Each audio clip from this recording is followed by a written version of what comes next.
Assalamualaikum sahabat Fokus Kisah. Semoga kalian dalam keadaan sehat walafiat. Terima kasih sudah klik video ini. Jangan lupa juga komen dari daerah mana kalian berasal. Yuk kita mulai kisah yang menguras perasaan ini. Tak semua pahlawan memakai jubah. Ada yang hanya memakai kain lusuh dan tinggal di gubuk reot, namun mampu menyelamatkan sebuah nyawa kecil.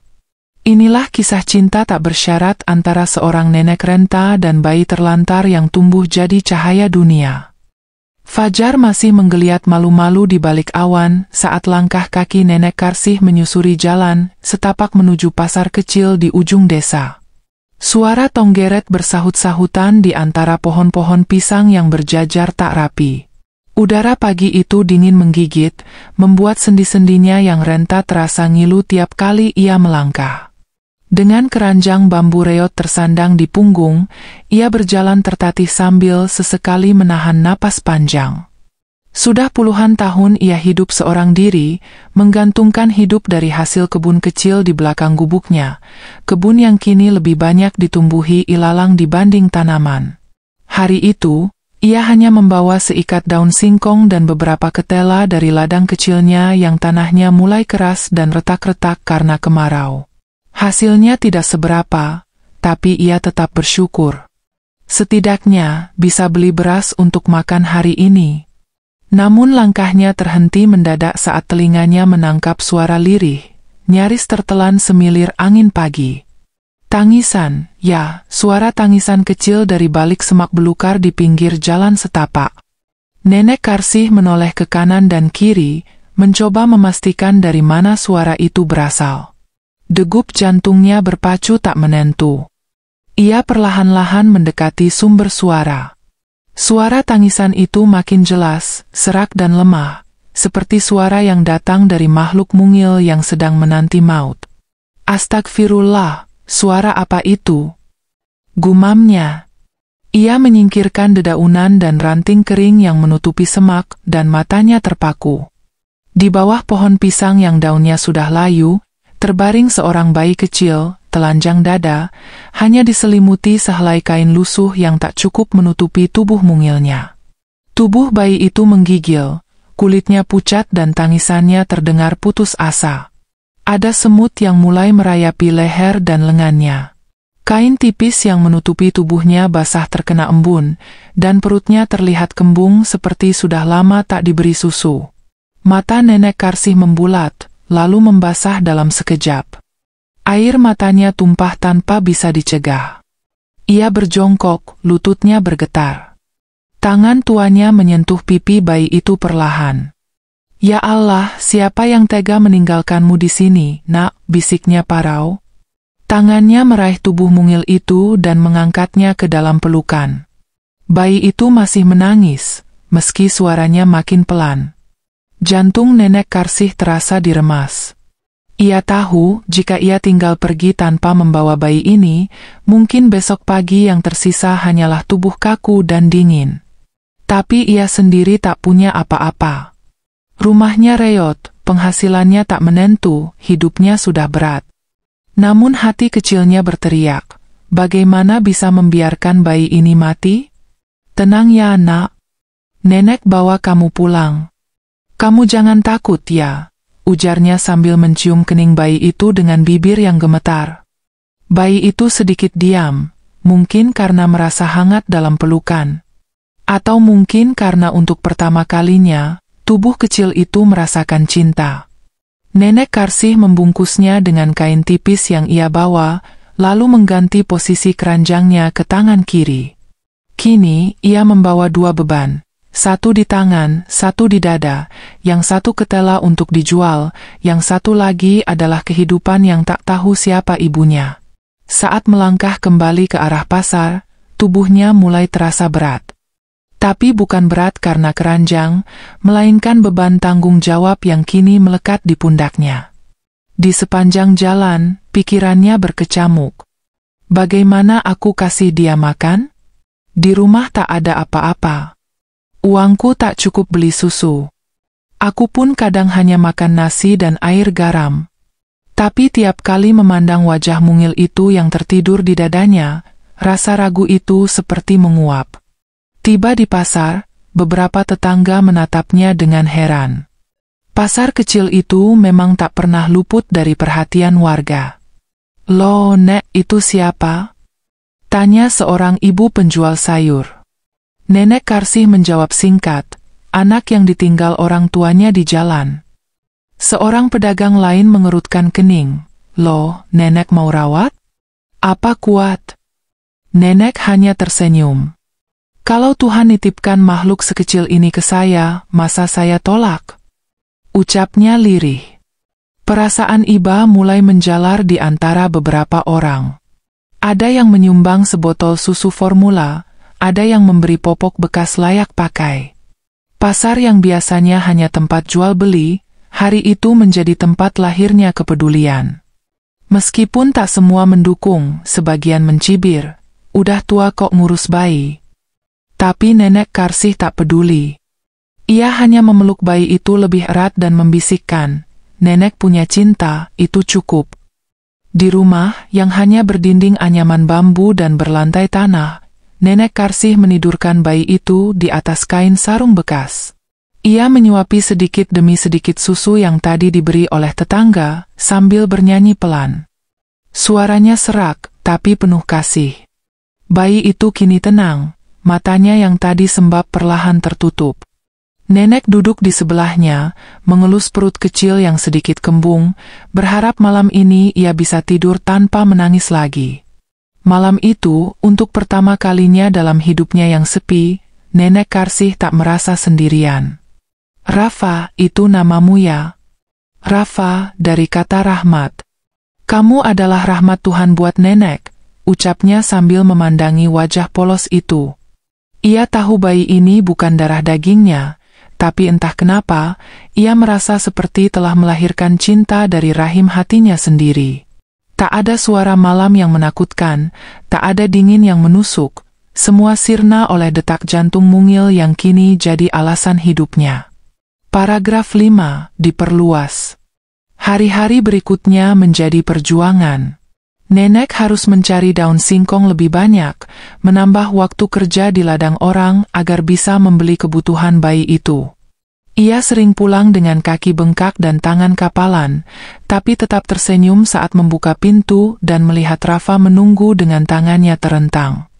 "Nenek pulang, ayo kita mandi ya, Nak," katanya lembut. Rafa tumbuh dalam pelukan cinta, bukan dalam kelimpahan. Setiap tetes susu adalah hasil keringat nenek. Setiap kain yang menutupi tubuhnya adalah hasil jahitan dari kain bekas. Tapi anak itu tak pernah kekurangan kasih sayang. Bahkan ketika ia mulai belajar bicara, kata pertama yang keluar adalah, "Nek."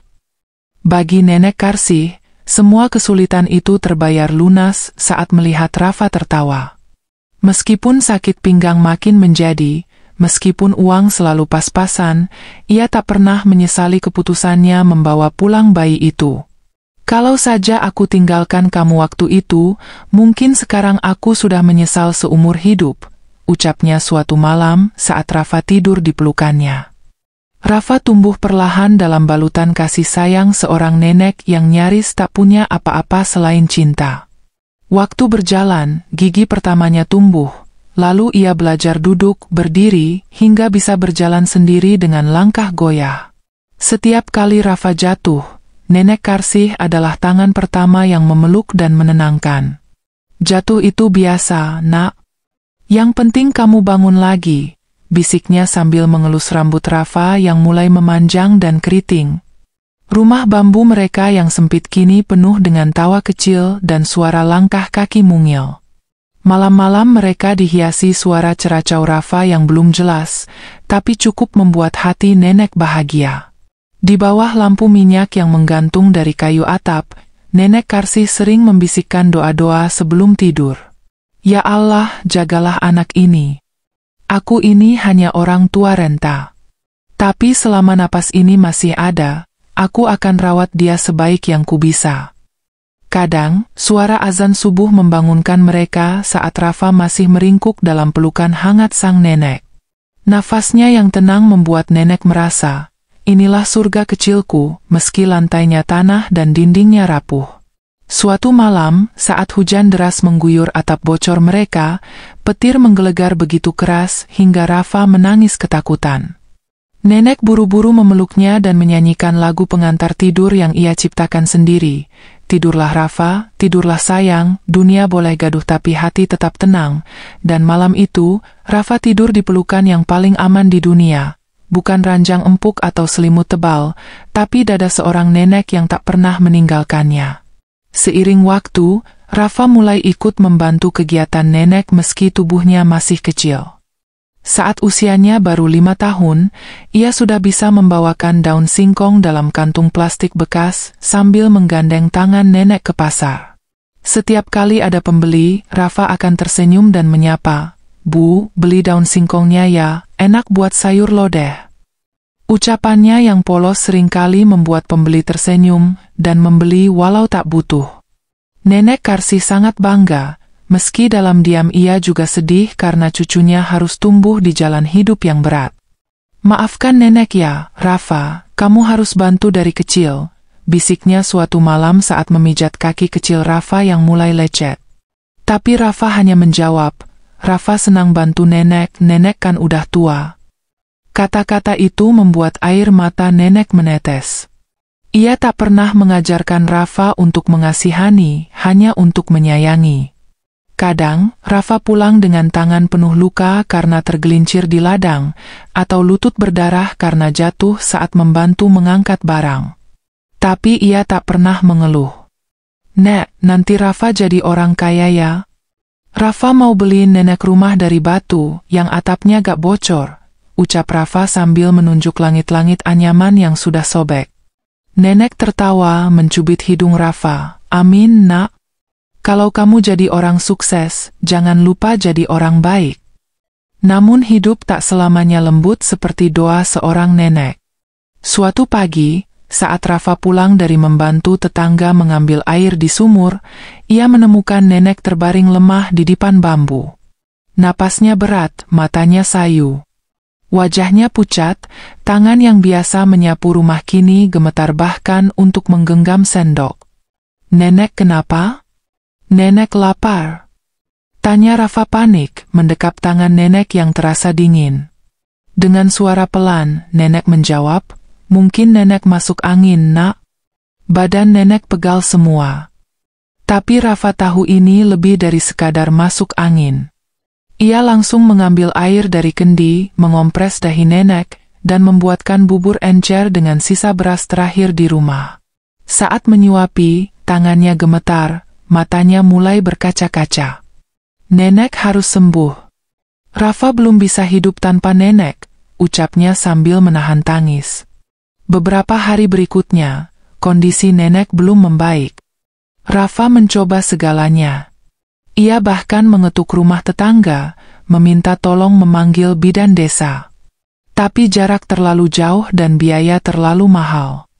Ia memilih merawat nenek sendiri dengan cara yang dia tahu, kasih sayang. Ia akan menyanyikan lagu pengantar tidur yang biasa dinyanyikan nenek padanya. Ia akan membacakan doa-doa yang dulu nenek bacakan. Dan setiap malam, ia menggenggam tangan nenek sambil berdoa, "Ya Allah, sembuhkan nenekku. Aku rela gak makan, asal nenek sembuh." Malam-malam itu jadi saksi bisu ketakutan Rafa akan kehilangan satu-satunya orang yang ia miliki di dunia. Dalam gelap dan sepi, hanya suara jangkrik yang menemani Rafa duduk di samping dipan. Ia tak tidur, hanya menatap wajah nenek yang masih terbaring. Setiap kali nenek batuk atau mengerang, Rafa segera berdiri dan memeluknya. "Jangan pergi ya, Nek, jangan tinggalin Rafa sendiri," bisiknya pelan, penuh harap. Nenek yang merasa sedikit sadar hanya bisa menyentuh kepala Rafa. Dengan suara serak ia berkata, "Nenek gak akan kemana-mana, nak. Tuhan pasti masih kasih nenek waktu buat lihat kamu besar." Kalimat itu membuat Rafa menangis diam-diam. Ia menelungkupkan kepala di dada nenek, mendengarkan detak jantung yang lemah namun tetap ada. Dalam hati, Rafa bersumpah, Ia akan melakukan apapun demi menjaga dan membalas kasih sayang yang selama ini telah ia terima. Beberapa tetangga mulai memperhatikan perjuangan bocah kecil itu. Ada yang datang mengantar bubur, ada pula yang diam-diam memberikan obat-obatan sederhana.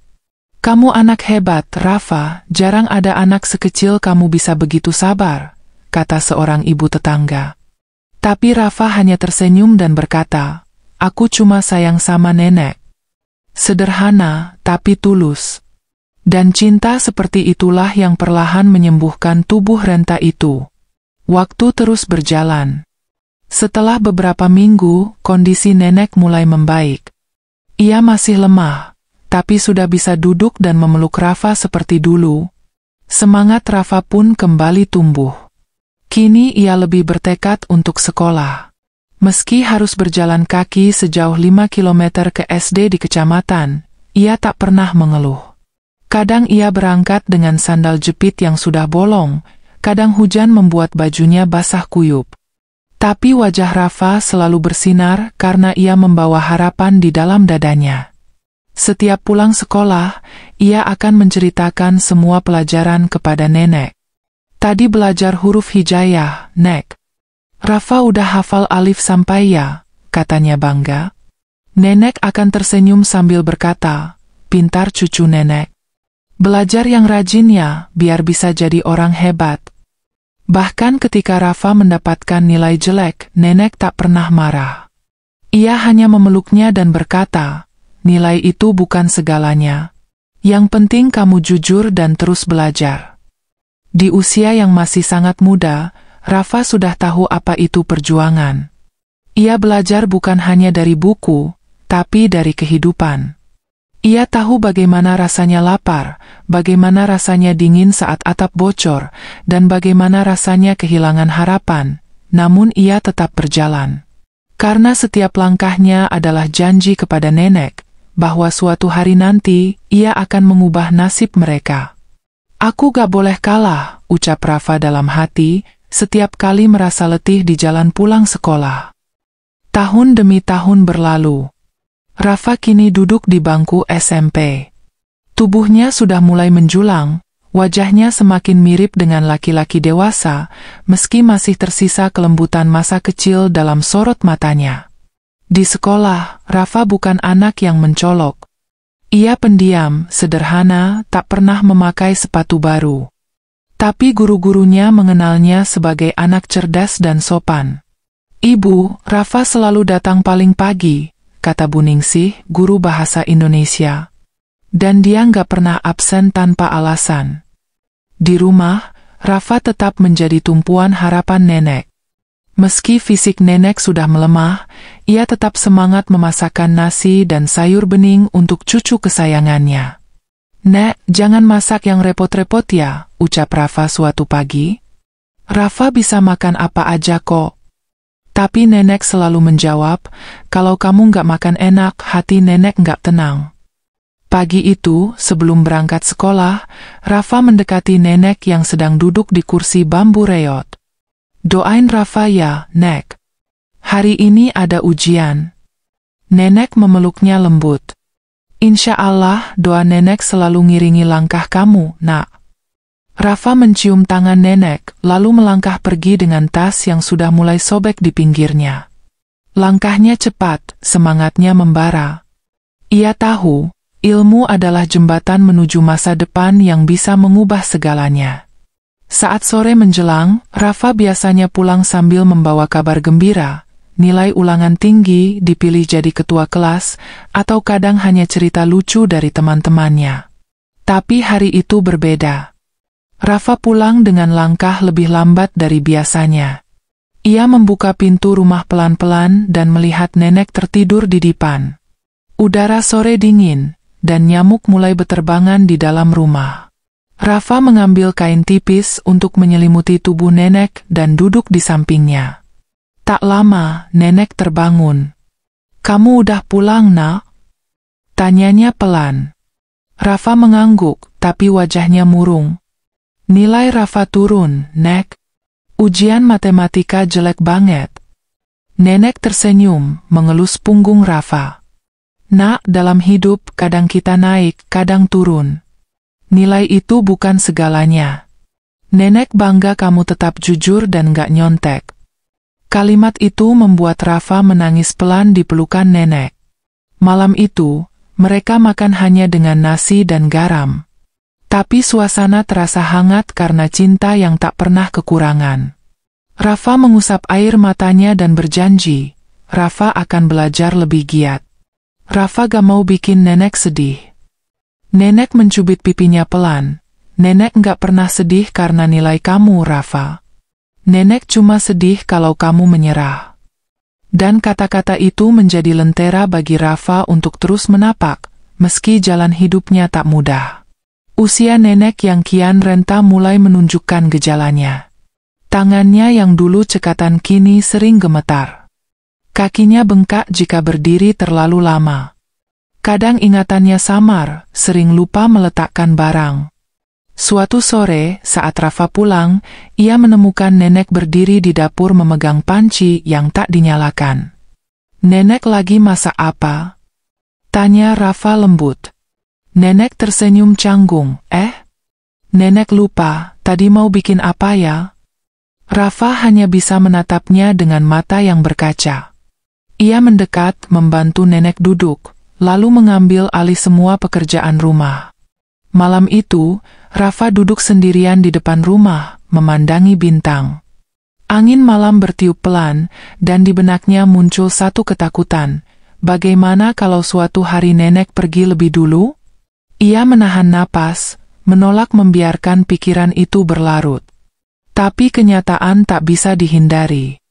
Kesehatan nenek terus menurun. Sering kali nenek tertidur dalam waktu lama, dan Rafa harus memastikan ia masih bernapas. "Aku harus lebih cepat jadi orang berhasil," ucap Rafa di depan kaca sambil memandangi dirinya sendiri. Supaya nenek bisa menikmati hasilnya sebelum terlambat. Dan sejak malam itu, Rafa mulai menyisihkan waktu tidur untuk belajar, bekerja sampingan, dan tetap merawat nenek dengan cinta yang tak terbagi. Lulus dari SMP, Rafa memilih untuk masuk ke SMK jurusan Teknik Komputer. Ia yakin keterampilan akan membantunya mendapatkan pekerjaan lebih cepat. Meski banyak yang menyarankan sekolah akademik, Rafa tahu kondisi rumahnya tidak memungkinkan untuk kuliah panjang-panjang. "Yang penting Rafa bisa kerja, bisa bahagiain nenek," katanya suatu malam sambil membantu nenek meminum obat. Setiap hari, Rafa berangkat ke sekolah dengan sepeda tua sumbangan tetangga. Di siang hari, ia membantu di warnet kecil dekat sekolah, membersihkan komputer, mengatur kabel, kadang mengajar anak kecil mengetik. Bayarannya kecil, tapi cukup untuk beli vitamin nenek. "Rafa, kamu gak capek, nak?" tanya nenek suatu malam. Rafa menjawab sambil tersenyum, capek itu hilang kalau lihat nenek sehat. Semangat Rafa tak pernah pudar. Ia belajar membuat desain, servis komputer, bahkan merakit perangkat dari bekas. Guru-gurunya menyadari bakatnya, dan beberapa di antara mereka mulai memberinya proyek kecil. Uang yang didapat disimpannya baik-baik. Tak untuk jajan, tak untuk beli baju baru. Semua demi satu tujuan, "Nenek, aku cuma punya satu orang di dunia ini. Aku gak bisa gagal," bisik Rafa pada dirinya sendiri tiap malam sebelum tidur. Tahun-tahun berlalu cepat. Rafa lulus dengan nilai terbaik dan langsung mendapatkan pekerjaan sebagai teknisi di sebuah toko komputer di kota. Ia harus meninggalkan desa untuk pertama kalinya, dan itu adalah keputusan yang berat. Malam sebelum keberangkatan, ia memeluk nenek erat-erat. "Nek, Rafa harus pergi cari kerja." Tapi Rafa janji, tiap minggu akan telepon. Rafa gak akan lupa sama nenek. Nenek menahan air mata, mencium kening cucunya yang dulu ia temukan di semak belukar. "Kamu gak pernah salah pilih jalan, nak. Pergilah. Kejar masa depanmu. Tapi jangan lupakan siapa yang selalu doain kamu," ucapnya. Rafa mengangguk, memeluk lebih erat, seakan tak ingin melepaskan. Pagi itu, dengan tas kecil dan jaket pinjaman, Rafa berangkat ke kota. Ia meninggalkan gubuk reot, tapi membawa sejuta kenangan dan doa dari seorang wanita tua yang telah memberinya segalanya. Di kota, Rafa bekerja keras. Ia tinggal di kos kecil, makan seadanya, dan mengirimkan sebagian besar gajinya untuk kebutuhan nenek. Ia tak pernah lupa menelepon, mengabarkan bahwa ia baik-baik saja. Nenek harus jaga kesehatan. Rafa kerja keras bukan buat kaya, tapi buat lihat nenek bahagia, ucapnya lewat telepon. Di ujung sana, nenek menangis dalam diam, menggenggam foto kecil Rafa saat masih bayi, foto yang ia simpan dalam kitab doa. Waktu bergulir pelan namun pasti. Rafa kini bekerja di sebuah perusahaan teknologi lokal yang sedang berkembang. Ia mulai dikenal karena kerja keras dan kecakapannya dalam bidang IT. Meskipun gajinya belum besar, Rafa tak pernah absen mengirimkan sebagian untuk kebutuhan nenek di kampung. Ia juga sering mengirim paket, isi seadanya, tapi penuh cinta, jaket hangat, obat-obatan, beras, hingga selimut baru. "Nek, ini dari Rafa. Rafa titip ya, jangan lupa makan," tulisnya dalam surat kecil di dalam paket. Setiap menerima kiriman, nenek Karsih selalu menangis. Tangannya yang keriput membuka bungkusan perlahan, seolah takut merusak cinta cucunya yang dikemas di dalam kardus. "Rafa, cucuku sayang, kamu jauh tapi hatimu tetap tinggal di rumah ini," gumamnya sambil menyimpan selimut baru ke dalam lemari tua. Tetangga-tetangga mulai memandang nenek dengan penuh hormat. Itu neneknya Rafa, anak hebat yang dari kecil bantuin jualan daun singkong. Suatu hari, Rafa menelepon sambil terisak. "Nek, Rafa keterima di beasiswa luar negeri untuk pelatihan teknologi. Tapi jauh banget, 6 bulan di luar negeri." Nenek terdiam lama, lalu dengan suara bergetar menjawab, "Kalau itu baik untuk kamu, pergilah, nak. Nenek cuma minta satu hal, jangan lupakan nenek." Air mata Rafa jatuh. Dunia seakan terdiam saat ia sadar, untuk naik lebih tinggi, ia harus lebih berani meninggalkan zona nyaman, dan orang yang paling ia cintai. Keputusan itu tidak mudah, tapi Rafa melangkah. Ia terbang ke luar negeri untuk pelatihan teknologi canggih yang hanya diikuti beberapa orang dari Asia Tenggara. Di negeri orang, Rafa mengalami banyak hal baru, budaya yang berbeda, bahasa asing, kesendirian yang mencekam. Tapi yang paling menyakitkan adalah rindu. Setiap malam, ia membuka galeri foto di ponselnya dan menatap potret nenek yang tersenyum di depan rumah reot mereka. "Rafa kangen, Nek," ucapnya lirih sambil menatap langit asing dari jendela asrama. Ia menulis surat digital panjang, menceritakan kegiatannya setiap hari. "Nek, Rafa belajar tentang AI, coding, dan sistem jaringan. Susah, tapi Rafa gak akan menyerah. Rafa ingin suatu hari nanti bisa bikin teknologi yang bantu orang-orang seperti kita." Setiap malam Jumat, ia mengirimkan video call. Meskipun sinyal kampung sering jelek, wajah nenek yang samar-samar terlihat di layar cukup untuk menenangkannya. "Nek sehat, nak, di sini aman, kamu jangan pikirin nenek terus," ucap nenek walau batuknya tak bisa disembunyikan. Di tanah asing, Rafa merasa makin kuat. Ia tahu siapa yang selalu mendoakannya. Ia tahu ia tak datang dari keluarga kaya, tapi dari pelukan seorang wanita renta yang mengajarkannya arti kasih sayang. Dalam kesendirian itu, Rafa menulis satu pesan dalam jurnalnya. "Aku lahir dari semak-semak, dibesarkan di gubuk reot, tapi cinta nenekku mengantarku sampai ke negeri orang. Aku tak akan sia-siakan itu." 6 bulan berlalu, dan Rafa pulang dengan kabar bahagia. Ia mendapatkan tawaran kerja dari perusahaan besar di Jakarta, dengan gaji yang tak pernah ia bayangkan sebelumnya. Namun yang lebih penting dari itu, Rafa membawa satu niat besar, membangun rumah untuk nenek. Ia langsung pulang ke desa dengan membawa kejutan. "Nek, Rafa pulang. Lihat Rafa bawa apa."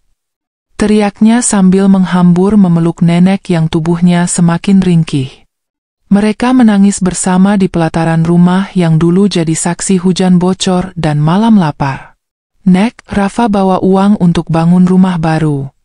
Rumah dari batu, bukan bambu lagi.